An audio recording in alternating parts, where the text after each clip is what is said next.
إن الحمد لله نحمده ونستعينه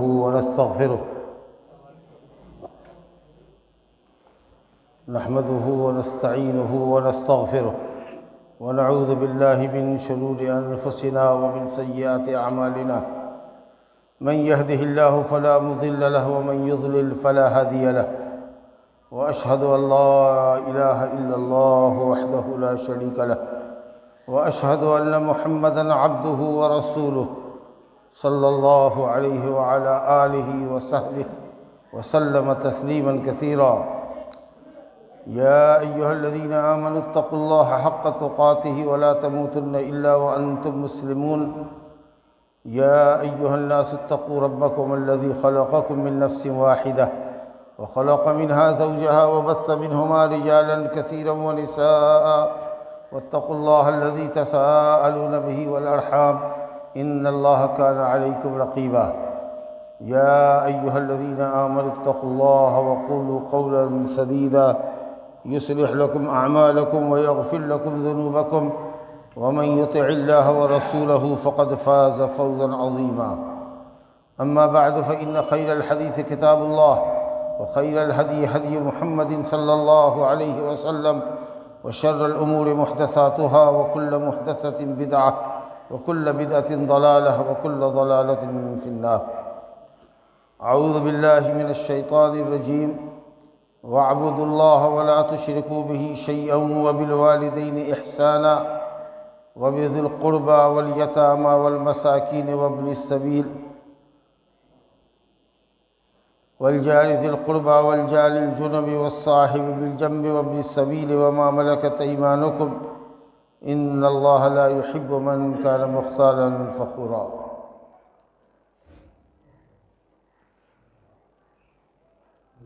بزرگوں اور دوستو، انسان کو اللہ تعالیٰ نے مکرم اور مشرف بنایا ہے. دنیا کی بہت ساری مخلوقات پر اللہ نے بنو آدم کو فوقیت اور فضیلت بخشی ہے. علم اور عقل اور فکر و دانش کی نعمت سے مالا مال کیا ہے. زمین میں اللہ نے انسان کو خلیفہ بنایا ہے. ایک کے بعد دوسری نسل آتی ہے، دوسری کے بعد تیسری آتی ہے، اور اس وقت تک نسل انسانی کا سلسلہ جاری رہے گا جب تک دنیا قائم رہے گی. حکمراں بدلتے رہیں گے، نسلیں بدلتی رہیں گی، اور اس طریقہ سے ایک کے بعد دوسرے آتے جائیں گے. ظاہر ہے کہ اللہ رب العالمین نے جس انسان کو اپنی تمام مخلوقات پر فوقیت اور فضیلت بخشی ہو، اس نے اس انسان کو عبث اور بیکار نہیں پیدا کیا. اللہ فرماتا ہے فَحَسِبْتُمْ أَنَّمَا خَلَقْنَاكُمْ عَبَثًا وَأَنَّكُمْ إِلَيْنَا لَا تُرْجَعُونَ. کیا تم یہ سمجھتے ہو کہ ہم نے تم کو بیکار پیدا کیا ہے؟ یعنی تم کو ہم نے اپنے حکموں کا پابند نہیں کیا ہے، یا حکموں کا پابند بنا کر نہیں پیدا کیا ہے؟ تم جانوروں کی طریقہ سے پیدا ہو گئے ہو کہ کھاؤ پیو موج مستی کرو، اپنی خواہشات اپنی رغبت کے مطابق زندگی گزارو اور مر جاؤ بس. تمہارا حساب و کتاب نہیں ہوگا، تم ہماری طرف نہیں پلٹو گے. یعنی یہ تمہاری خام خیالی ہے. ایسا نہیں ہے کہ ہم نے تم کو بیکار پیدا کیا ہے، اور یہ کہ تم ہماری طرف نہیں پلٹو گے. تم کو ہم نے بڑے مقصد کے لیے پیدا کیا ہے، اور وہ بڑا مقصد کیا ہے؟ اللہ رب العالمین کی شریعت کی پابندی، جس کو امانت قرآن نے کہا ہے. اِنَّا عَرَضْنَا الْأَمَانَةَ عَلَى السَّمَاوَاتِ وَالْأَرْضِ وَالْجِبَالِ فَأَبَيْنَ أَن يَحْمِلْنَهَا وَأَشْفَقْنَ مِنْهَا وَحَمَلَهَا الْإِنسَانُ إِنَّهُ كَانَ ظَلُومًا جَهُولًا. ہم نے اپنی امانت کو، اپنی شریعت کو، کہ کون شریعت پر عمل کرے گا، زمین اور آسمان پر پیش کیا تو اس نے عاجزی کا اظہار کیا کہ اللہ ہم تیری امانت کو اٹھانے کے قابل نہیں ہیں. لیکن انسان نے اس کو اٹھایا. تو اگر انسان جس امانت کو، جس شریعت کو اس نے اٹھانے کا وعدہ کیا ہے یا اٹھایا ہے، یعنی اس پر عمل کرے گا، اور اللہ کی شریعت کو پھیلائے گا، اگر اس امانت کو وہ ادا نہیں کرے گا تو اس سے بڑا ظالم اور جاہل کون ہوگا؟ تو بڑے ہیں وہ جنہوں نے انکار کر دیا، اپنی عاجزی اور ناتوانی اور کمزوری کا اللہ کے سامنے اظہار کر دیا کہ اللہ ہم کو بخش، ہم نہیں اٹھا سکتے۔ لیکن تم نے کسی امانت کو اٹھایا بھی اور پھر اس کا حق ادا نہیں کر رہے ہو تو یہ تو ظلم اور جہالت کی انتہا ہوئی۔ وہی امانت اللہ کے نزدیک جواب دہی کا احساس کہ ہم نے شریعت پر کتنا عمل کیا، یہی ہمارے اور آپ کے پیدا کرنے کا مقصد ہے۔ پیدا کیے جانے کا مقصد عظیم یہی ہے کہ اللہ کی امانت کو، اللہ کی شریعت کو ہم برتیں، اپنی زندگی میں لائیں اور اس کی دعوت کو دوسروں تک پھیلائیں۔ بزرگوں، دوستو، خطبہ مسنونہ کے بعد جو ہم نے آیت پڑھی ہے وہ سورہ نساء کی آیت نمبر 36 ہے۔ وہ مشہور ہے 10 حقوق کی آیت کے نام سے۔ اس آیت میں اللہ رب العالمین نے 10 حقوق بیان کیا اور اس طریقے سے پورے اسلام کو اللہ نے سمیٹ دیا۔ انہی 10 حقوق کی بجا آوری کا نام اسلام پر عمل کرنا ہے۔ یہی وہ 10 حقوق ہیں جو اللہ کی امانت ہیں، جن کو ہم نے اٹھایا ہے یا اٹھانے کا وعدہ کیا۔ پہلا حق جس کا اللہ نے اس آیت میں ذکر کیا ہے وہ ہے اللہ سبحانہ و تعالیٰ کی عبادت۔ وَاعْبُدُوا اللَّهَ وَلَا تُشْرِكُوا بِهِ شَيْئًا، یہ پہلا حق ہے۔ اللہ کی عبادت کرو اور اس کی عبادت میں کسی کو شریک نہ ٹھہراؤ، یعنی خالص بندگی اللہ کی کرو، اس میں کسی کو شریک مت ٹھہراؤ، بلا ملاوٹ کے پاک صاف ستھری بندگی اللہ کی کرو جس کے لیے تم پیدا کیے گئے۔ انسان اور جنات کی پیدائش کا مقصد اللہ کی خالص بندگی ہے۔ وَمَا خَلَقْتُ الْجِنَّ وَالْإِنسَ إِلَّا لِيَعْبُدُونَ، صرف میری عبادت کرے، اللہ فرماتا ہے انس و جن کو میں نے اس لیے پیدا کیا کہ وہ صرف میری عبادت کرے، صرف میرے حکموں پر عمل کرے، میری منع کردہ چیزوں سے باز رہے، میری توحید پر رہیں، مجھ کو میری ذات میں، مجھ کو میری صفات میں، مجھ کو میری عبادت میں اکیلا سمجھیں، بلا شرکت غیر، صرف اللہ کی عبادت کریں، اس کے لیے ہم نے پیدا کیا۔ اور اسی مقصد عظیم کے لیے اللہ نے تمام انبیاء اور رسول کو بھیجا۔ وما ارسلنا من قبلک من رسول الا نوحی الیہ انہ لا الہ الا انا فاعبدون، اے نبی آپ سے پہلے ہم نے جتنے رسول بھیجے ہیں سب کو اسی بات کا پابند کیا کہ لوگوں کو صرف اللہ وحدہ لا شریک لہ کی بندگی کی طرف بلاؤ، کہو کہ صرف اللہ ایک اکیلا عبادت کے لائق ہے۔ لیکن عبادت خالص ہونی چاہیے، پیور ہونی چاہیے، صرف اللہ کی ہونی چاہیے، اس لیے آگے کہا گیا وَلَا تُشْرِكُوا بِهِ شَيْئًا، اس کے ساتھ کسی کو شریک نہ کرو۔ اب کسی میں سب داخل ہے، نبی بھی داخل ہے، رسول بھی داخل ہے، فرشتہ بھی داخل ہے، انسان بھی داخل ہے، جنات بھی داخل ہے، زندہ بھی داخل ہے، مرا ہوا بھی داخل ہے، پیڑ پودے سبھی کچھ۔ جب ظاہر ہے کہ نبی کو اور فرشتے کو اللہ کی عبادت میں شریک نہیں کر سکتے تو اور دوسرے کا کیا ذکر کرنا۔ عبادت صرف اللہ کا حق ہے جس کے لیے ہم پیدا کیے گئے۔ وَلَا تُشْرِكُوا بِهِ شَيْئًا، اگر کوئی اللہ کی عبادت بھی کرے اور دوسرے کی بھی عبادت ساتھ ساتھ کرے تو وہ مشرک ہے، یا صرف غیر اللہ ہی کی عبادت کرے تو بھی مشرک ہے، اللہ کے ساتھ دوسرے کی بھی عبادت کرے تو مشرک۔ تو جو صرف غیر اللہ ہی کی عبادت کرے، اللہ کی نہ کرے، وہ تو مشرک ہے ہی۔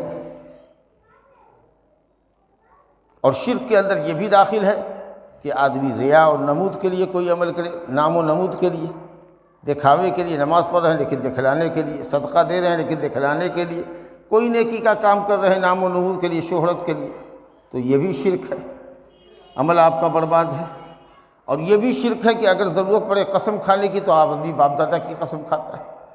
اگر ضرورت پڑے قسم کھانے کی اور کوئی قسم کھانے پر آپ کو مجبور کرے تو صرف اللہ واحد کے نام کی قسم کھاؤ، صرف اللہ کی قسم کھاؤ۔ اگر نہ کہو کہ باپ کی قسم، ماں کی قسم، اولاد کے سر پر رکھ کر کے اولاد کی قسم کھاؤ، کہو گے ہرگز نہیں، یہ شرک ہے ہمارے یہاں، یہ ہمارے یہاں شرک ہے۔ حضرت عبداللہ بن مسعود کہتے تھے کہ اللہ کے نام کی جھوٹی قسم کھا لینا غیر اللہ کے نام کی سچی قسم کھانے سے بہتر ہے، کیونکہ غیر اللہ کے نام کی سچی قسم بھی کھاؤ گے تو شرک ہوگا، اور اللہ کے نام کی جھوٹی قسم کھاؤ گے تو خالی جھوٹ ہوگا۔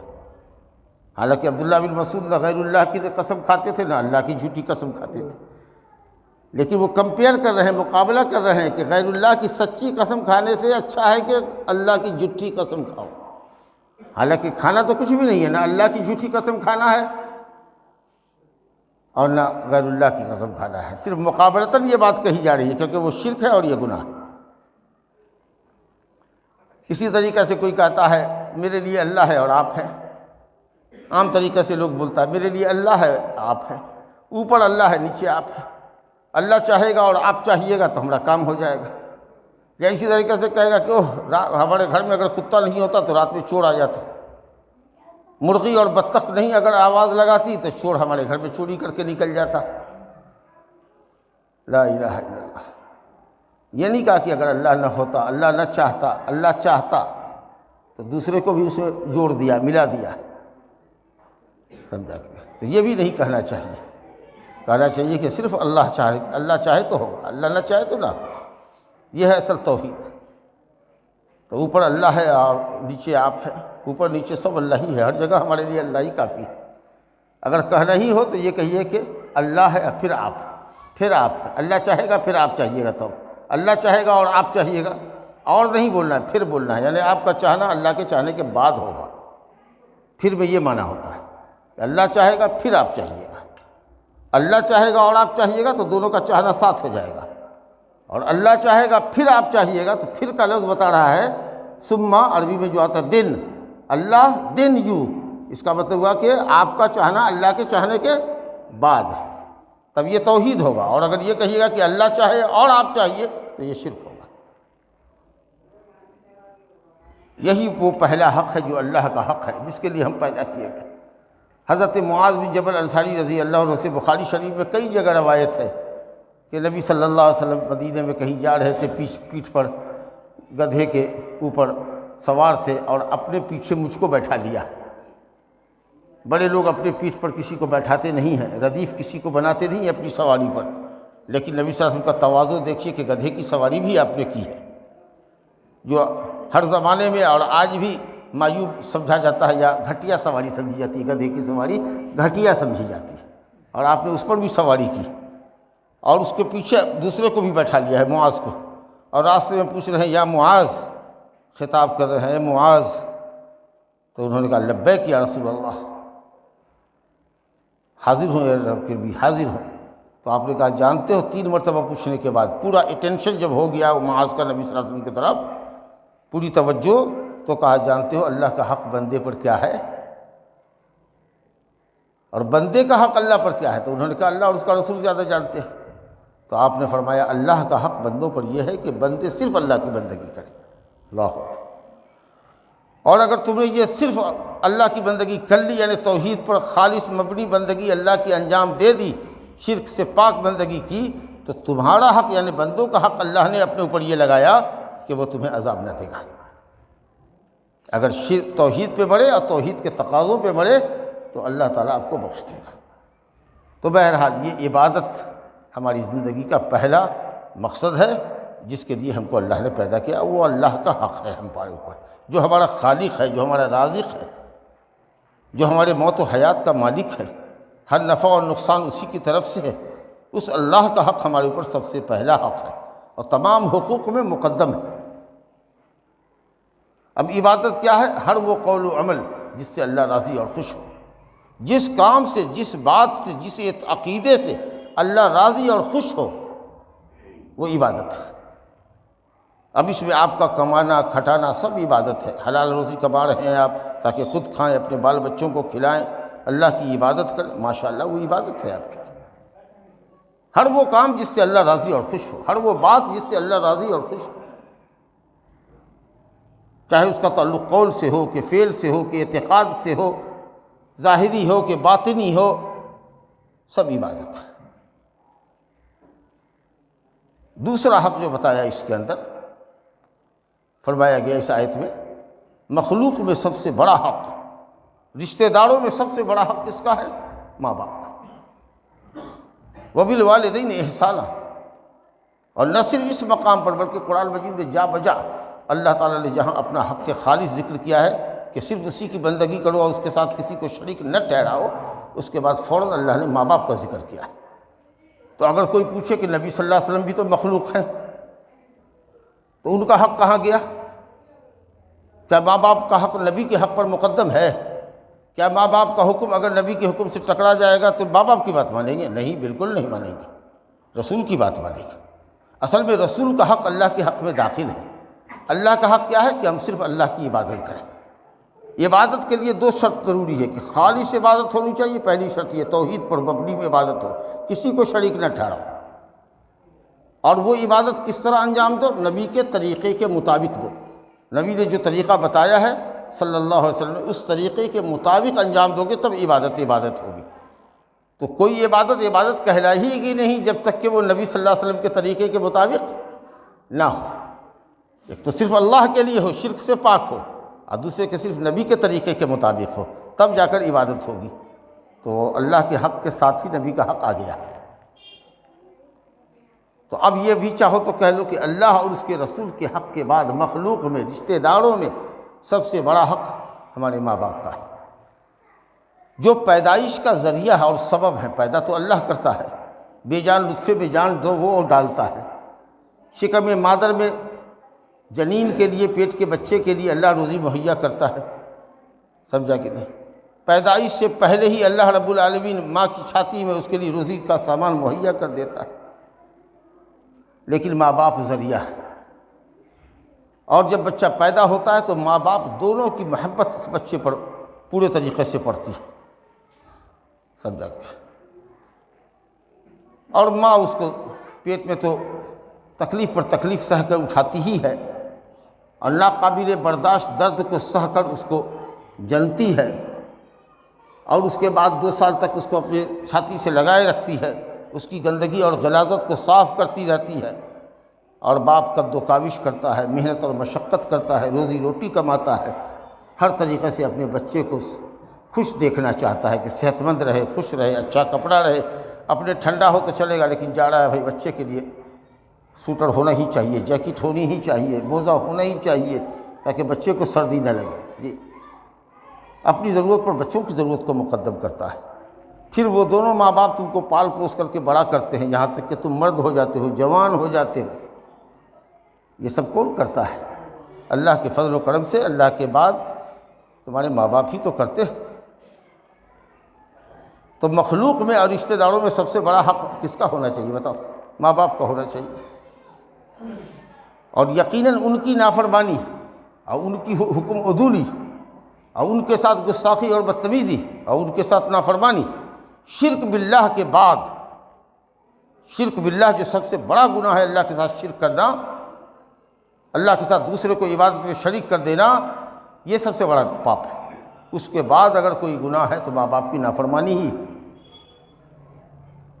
ماں باپ کا حکم ماننا فرض ہے، لیکن ہاں ماں باپ کا حکم اگر اللہ رسول کی شریعت کے خلاف ہو تب نہیں مانیں گے، کہیں نہیں ابا یہ جو آپ کہہ رہے ہیں نا یہ شریعت کے خلاف ہے، امی جان جو آپ کہہ رہی ہیں وہ شریعت کے خلاف ہے، آپ کسی عالم سے بھی پوچھ لیجیے، اگر یہ شریعت کے مطابق آپ کا حکم ہوگا تو سر تسلیم خم ہے، جو آپ فرمائیے گا کریں گے، لیکن اگر یہ حکم اللہ رسول کے خلاف ہے تو بخشیے، پہلے اللہ رسول ہے اس کے بعد ہی آپ کا درجہ ہے۔ محبت سے سمجھائیے ان کو، لڑیے جھگڑیے نہیں، ادب تمیز سے بات کیجیے، کبھی ماں باپ کے سامنے اونچی آواز میں بات مت کیجیے، سمجھا کہ آنکھ ہمیشہ نیچی رکھ کے بات کیجیے، کبھی بھی آنکھ میں مت ملائیے، غرا کے مت دیکھیے، غصیلی آنکھ سے، لال پیلی آنکھوں سے اپنے ماں باپ کو مت دیکھیے۔ اللہ اکبر۔ وبالوالدین احسانا، یہ جو قرآن نے کہا بالوالدین، اس کا مطلب کہ خدمت اپنے آپ کرو، اپنے ہاتھ سے کھانا کھلاؤ، اپنے ہاتھ سے کھانا لے جاؤ، اپنے ہاتھ سے پاؤں دبواؤ، بجائے اس کے کہ نوکر چاکر کے ذریعے کھانا بھجوا دیا، لے آؤ کھانا لے آؤ، باپ کا پیر دبا دو، اپنے جا کے پیر دباؤ، تم ہٹو ہم خود خدمت کریں گے۔ یہ ہے کمال، خود لپٹ کے چمٹ کے ماں باپ کی خدمت کرو، انشاءاللہ بہت اجر و ثواب پاؤ گے اللہ کے نزدیک، اور اللہ تعالیٰ تم کو بھی ایسی اولاد عطا کرے گا جو تمہارے ساتھ بھی ایسے چمٹ کے تمہاری خدمت کرے گی۔ کچھ گناہ ایسے ہوتے ہیں جن کا جن کی سزا تو آخرت میں دنیا میں ملتی ہی ملتی ہے، لیکن دنیا آخرت میں ملتی ہی ملتی ہے، لیکن اللہ تعالیٰ دنیا میں بھی کچھ گناہوں کی سزا دیتا ہے تاکہ دنیا کے لیے عبرت ہو۔ انہی گناہوں میں سے ایک گناہ شاید یہ بھی ہے، علماء نے کہا ہے اور تجربہ ہے کہ جو اپنے ماں باپ کی نافرمانی کرتا ہے، جو اپنے ماں باپ کے ساتھ گستاخی کرتا ہے، بدتمیزی کرتا ہے، جو اپنے ماں باپ کو گلیاتا ہے، دنیا دیکھتی ہے کہ اس کو بھی اللہ ایسی ہی اولاد عطا کرتا ہے جو ماں باپ کے ساتھ بدتمیزی کرے، اور تب اس کو یاد آتا ہوگا کہ ہاں ہم بھی اپنی ماں باپ کے ساتھ ایسے ہی کرتے تھے، اس لیے ہمارا لڑکا بھی، ہماری بیٹی بھی ہمارے ساتھ بدتمیزی کرتی ہے۔ اس وقت ان کو سمجھ میں آتا ہوگا۔ تو یہ وہ گناہ ہے یا یہ وہ عمل ہے تمہارا ظالمانہ عمل کہ اگر اتنے بڑے محسن کے ساتھ اگر تم نافرمانی کرو گے یا احسان فراموشی کرو گے تو اللہ تعالیٰ اس کی سزا تم کو تمہاری اولاد سے دے گا، اور آخرت میں جو دے گا وہ تو دے گا ہی۔ ایک شخص کعبہ کا طواف کر رہا تھا، اپنی ماں کو، بوڑھی ماں کو پیٹھ پر چڑھائے ہوا تھا، جیسے کہ وہ ماں کے لیے اونٹ بنا ہوا اور اس کی ماں اس پر چڑھی ہوئی، علی موٹی کو ڈھو رہا تھا، وہ پیٹھ پکڑے ہوئی تھی، وہ پاؤں پکڑے ہوا تھا، طواف کر رہا تھا۔ حضرت عبداللہ بن عمر کو اس نے دیکھا، صحابی کو، تو پوچھا کہ بتائیے ہم نے اپنی ماں کا حق ادا کر دیا؟ کہا نہیں، اس ایک سانس کی قیمت بھی نہیں ادا کیا جو تم کو جنتے وقت اس نے لیا تھا، جو لمبی سانس لیتی تھی اور چھوڑتی تھی تاکہ تم نیچے کو سرکو اور راستے سے نکلو، اس کے لیے جو درد انگیزتی تھی اور برداشت کرتی تھی، اللہ جانے کتنی سانسیں اس نے لی ہوگی، کتنی کڑاہیں اس نے بھری ہوگی، ایک سانس اور ایک کڑاہ کی بھی قیمت نہیں ہوئی۔ لیکن ہاں میں تمہیں اپنی ماں کے ساتھ اچھا سلوک کرنے والا دیکھ رہا ہوں، اللہ تعالیٰ تم کو اس کا اجر و ثواب دے گا۔ تو حقیقت یہ کہ کتنا بھی ہم کچھ کر لیں ماں باپ کا حق ادا نہیں کر سکتے، لیکن ٹھیک ہے اگر پورا حق نہیں ادا کر سکتے ہیں تو جتنا زیادہ سے زیادہ ہو، جتنا ہماری کیپیسٹی میں اتنا تو کر لیں، انشاءاللہ اس کا فائدہ آپ کو آپ کی اولاد سے ملے گا اور رب تعالیٰ کے نزدیک بڑا اجر و ثواب ملے گا۔ اب یہ جو دو حق ہوا، ایک اللہ کا حق کہ خالص اس کی بندگی کرو نبی صلی اللہ علیہ وسلم کے طریقے کے مطابق، اور دوسرا حق دیکھا کہ ماں باپ کا آ گیا۔ اب اس کے بعد وہ بذی القربہ، قرابت مندوں کا حق ادا کرو، قرابت مندوں کا، رشتہ داروں کا۔ رشتہ دار بولے تو ماں باپ کے ذکر کے بعد آیا ہے قرابت مندوں کا ذکر، مطلب یہ کہ ددھیالی اور نالیالی رشتے والوں کے لوگوں کا خاص خیال رکھو، ان سے رشتہ جوڑ کے رکھو۔ چچا ہیں تمہارے، چچیرا بھائی ہے، اس کی اولاد ہے، اپنا بھائی پہلے جو جتنا قریب ہے اس کا حق زیادہ ہے، بھائی بھتیجے کا حق زیادہ ہے چچا اور چچیرے بھائی کے مقابلے میں، ہاں تو ان کا حق ادا کرو، ان سے رشتہ جوڑ کے رکھو۔ ہاں اور اسی طریقہ سے ماموں ہیں تمہارے، نالیالی رشتے سے، تمہاری ماں کے رشتے سے تمہارے ماموں ہیں، تمہاری خالہ ہے، تمہارے دادا دادی نانا نانی ہیں، ان کے ساتھ اچھا سلوک کرو، سمجھا کہ کیونکہ یہ رشتے تمہارے باپ اور ماں سے جڑے ہوئے۔ اب پھر تیسرے نمبر پر آتا ہے سسرالی رشتہ، ان لوگوں کی بھی قدر کرو، ان کی بھی عزت کرو، ان کا بھی احترام کرو، ان کے بھی دکھ درد میں کام آؤ۔ لیکن آج تو بالکل الٹا ہے، چچا پتیا کا، بھائی بھتیجے کا کون خیال کرتا ہے جتنا سالہ سالی کا خیال کرتا ہے، سسرالی رشتہ داروں کا خیال کرتا ہے۔ لگتا ہے ایک نمبر پر وہی رشتہ ہو گیا، جبکہ ایک نمبر پر رشتہ ہے تمہارا ددھیالی نالیالی، اس کے بعد تب سسرال۔ وہ تو رشتہ بنانے سے بنا ہے، اور یہ رشتہ تو تمہارا بلڈ کا رشتہ ہے، تمہارے باپ سے، تمہاری ماں سے یہ رشتہ جڑتا ہے جس کا بلڈ ہو تم۔ اب وہ تو تم نے رشتہ ایک عورت کو قبول کیا ہے، نکاح میں قبول کیا ہے، تب اس کا باپ تمہارا سسر ہے، اس کی ماں تمہاری ساس، اس کی بیوی کی ماں تمہاری ساس، اور اس کے بعد اس کے بھائی بہن تمہارے رشتہ دار ہیں۔ وہ رشتہ تو تم نے بنایا ہے، لگایا ہے، اور کل کو اگر طلاق دو گے تو وہ رشتہ ٹوٹ جائے گا تمہارا۔ لیکن کسی کے بھائی ہو تم، کسی کے بیٹے ہو، کسی کے بھتیجے ہو، کسی کے بھائی ہو، یہ رشتہ کبھی نہ ٹوٹے گا، چاہے زندگی بھر اسے نہ بولو، یہ الگ بات ہے، لیکن وہ کہلاوے گا تمہارا بھائی ہی، کیونکہ بلڈ کا رشتہ ہے۔ لیکن پیمانہ الٹ گیا ہے دماغ کا، لوگ اپنے ددھیالی نالیالی رشتہ داروں کو پر سے پوچھ رکھتے ہیں، سسرالے والا جو ہے سب ایک نمبر پر ہے۔ وبذی القربہ، قرابت مندوں کا خیال رکھو، ان سے رشتہ جوڑو، اچھی بات ان سے کرو۔ پیسے کی ضرورت ہے، محتاج ہیں، تم مالدار ہو، پیسے ان سے مدد کرو، قرض مانگتا ہے قرض دے دو، تعاون مانگتا ہے تعاون مانگ لو، کبھی کبھی ٹیلی فون کر لیا کرو، کبھی موقع ملے، باہر سے دلی کلکتہ میں رہتے ہو، آئے ہو تو ذرا سا ماما مامائی کے یہاں چلے جاؤ، خالو کے سے جا کر کے ملاؤ، نانا نانی ہے تو وہاں جا کر کے مل لو، ان کی دلجوئی کرو، کوئی سوغات لے کر کے جاؤ، یہی ہے رشتہ جوڑنا کیا اور کیا ہے۔ ہمارے یہاں رشتہ جوڑنے کا کیا پیمانہ ہے کہ اگر اس نے ہم سے جوڑا ہے تو ہم بدلہ چکائیں گے۔ ماموں نے بیٹے کا رشتہ کیا تھا، ہم کو دعوت نہیں دیا تو نہیں دیا، اس نے نہیں دیا، لیکن ہم اپنے بیٹے بھتیجے کا رشتہ کریں گے تو ہم جائیں گے ماموں ممانی کی خوش آمد کریں گے، آپ آئیے۔ لوگ سمجھتے ہیں اس نے دعوت نہیں دیا، بیوی آپ کی بولے گی کہ اس نے آپ کو دعوت نہیں دیا، آپ کیوں جاتے ہیں، آپ کیا چھوٹے ہیں؟ کہیے گا کہ ہاں چھوٹے رہیں کہ بڑے رہیں، مسئلہ رشتہ جوڑنے کا ہے۔ جو رشتہ جوڑتا ہے اللہ اس کو اپنی رحمت سے جوڑتا ہے، اور جوڑنا بدلہ چکانا نہیں ہے۔ اگر وہ دیتے دعوت اور تب ہم دیتے تو یہ تو بدلہ ہوتا۔ حدیث میں ہے لیس الواصل بالمکافی، بخاری شریف کی حدیث ہے، جو بدلہ چکاتا ہے وہ رشتہ نہیں جوڑتا۔ رشتہ جوڑنا تو اس کو کہتے ہیں کہ دوسرا سامنے والا رشتہ کاٹے اور تم اس سے ملو، یہ کمال ہے۔ بیگم بیوی کو ایسے سمجھائیے کہ ہم اس لیے جا رہے ہیں کہ اللہ ہم کو اپنی رحمت سے جوڑے، انہوں نے رشتہ کاٹا ہے، ہم جوڑنے جا رہے ہیں۔ اگر انہوں نے دعوت دی ہوتی ہے تب ہم دیتے، تب تو یہ تو رشتہ جوڑنا نہیں ہوا، بدلہ چکانا ہوا، جس کو ہم لوگ یہاں کہتے ہیں اس ہاتھ کا بدلہ اس ہاتھ، سمجھا کہ نہیں نہیں لیس الواصل بالمکافی، بدلہ چکانے والا رشتہ جوڑنے والا نہیں ہے۔ ولکن الواصل من وصل رحما اذا قطعہ، یا جس نے رشتہ کاٹا اس سے رشتہ جوڑے، تو وہ بذی القربیٰ ہو گیا، 3 حق ہو گیا، والیتامى والمساکین، یتیم کے ساتھ اور مسکین کے ساتھ اچھا سلوک کرو۔ یہ دونوں کمزور ہوتے ہیں۔ یتیم ہے، نابالغ بچے کو یتیم کہتے ہیں، لڑکا ہو یا لڑکی، بلوغت سے پہلے جس کا باپ مر جائے، بالغ ہونے سے پہلے جس بچہ بچی کا باپ مر جائے وہ بچہ یتیم ہے۔ مائیں مر جائے اور باپ زندہ ہو تو یتیم نہیں ہے۔ وہ دیہات کی عورتیں کہتی ہیں یا مرد کہتے ہیں ٹوور ہے، وہ ٹوور اوور نہیں ہوتا ہے، ایک گو لفظ ہوتا ہے، صحیح لفظ ہے یتیم۔ اور یتیم وہ ہے جس کا باپ مر جائے، کیونکہ روزی روٹی کماتا ہے باپ، کھلاتا ہے باپ، تعلیم تربیت دیتا ہے باپ، بیٹی کی شادی کرتا ہے باپ، تو یتیم اس کو کہتے ہیں جس کا باپ بلوغت سے پہلے مر جائے۔ ماں مر گئی باپ زندہ ہے تو یتیم نہیں ہے۔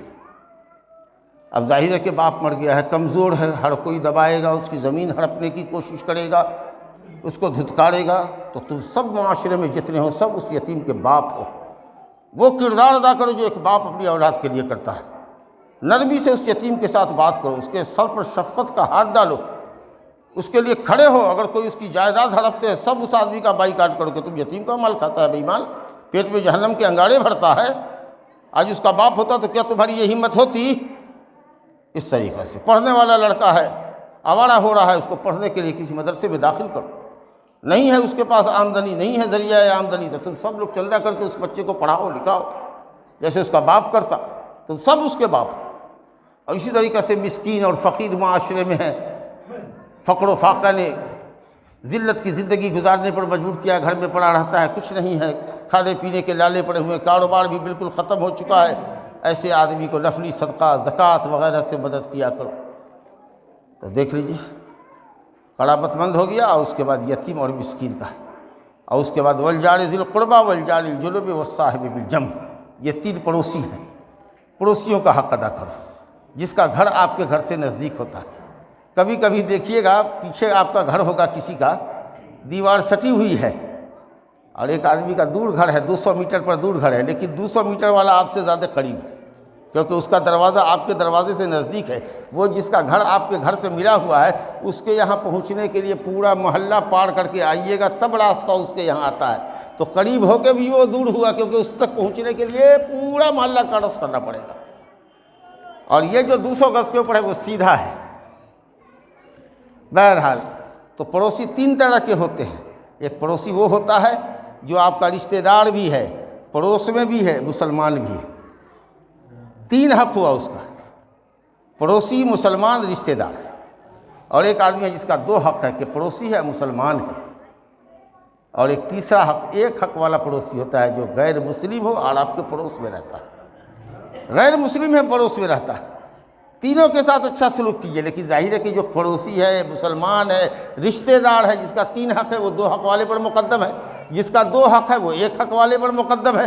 اور پڑوس میں کم سے کم وہ پڑوسی جو غیر مسلم ہو، اس کو بھی اپنی ذات سے تکلیف مت دو، اس کا بھی کچھ بھلا کر سکتے ہو تو بھلا کرو۔ اگر رونے چلانے کی آواز آتی ہے تو اس کے گھر میں بھی جا کر کے دستک دے کر کے پہچان بتا کر کے جاؤ، دیکھو کیا بات ہے، کیوں اتنی رات کو کڑا رہے ہو، تو بہت پیٹ میں درد ہو رہا، اچھا ٹھیک ہے ابھی ڈاکٹر کو بلا دیتے، تمہارے پاس کسی ڈاکٹر کا فون ہے جلدی سے، کہ بھائی میرا پڑوسی ہے، سمجھا کہ نہیں، لکشمن سنگھ، ذرا سا آ جاؤ بھائی، آ جاؤ، بڑھ رہا ہے، درد ہے، آ جاؤ۔ ارے وہ کیا دے گا غریب آدمی، ارے نہیں دے گا ہم دیں گے نا، آؤ نا تم آؤ، اس کو دیکھو کتنا اثر پڑے گا اس کو۔ تو پڑوسیوں کو بس ستاؤ۔ نبی کریم صلی اللہ علیہ وسلم کی حدیث یاد آئی، واللہ لا یؤمن واللہ لا یؤمن واللہ لا یؤمن، قسم اللہ کی وہ ایماندار نہیں، قسم اللہ کی وہ ایماندار نہیں، قسم اللہ کی وہ ایماندار نہیں۔ کہا یا کون یا رسول اللہ؟ کہا وہ جس کے شر سے اس کا پڑوسی محفوظ نہ رہے۔ تمہارے شر سے، تمہاری شرارت سے تمہارا پڑوسی محفوظ نہیں۔ پی کھا کر کے آتے ہو، چلاتے ہو، چیختے ہو، چلاتے ہو، کچھ اس کے آنگن میں پھینک دیتے ہو، گندی چیزیں پھینک دیتے ہو، گوبر پھینک دیتے ہو، غیر مسلم میں ہڈی پھینک دیتے ہو، لا حول ولا قوت الا باللہ۔ ارے ایسا ماحول بنا کے اپنے پڑوس کا رکھو کہ اگر کوئی تالا کھول کر کے بھی اگر سو گیا تو اس کی بھی حفاظت ہونی چاہیے۔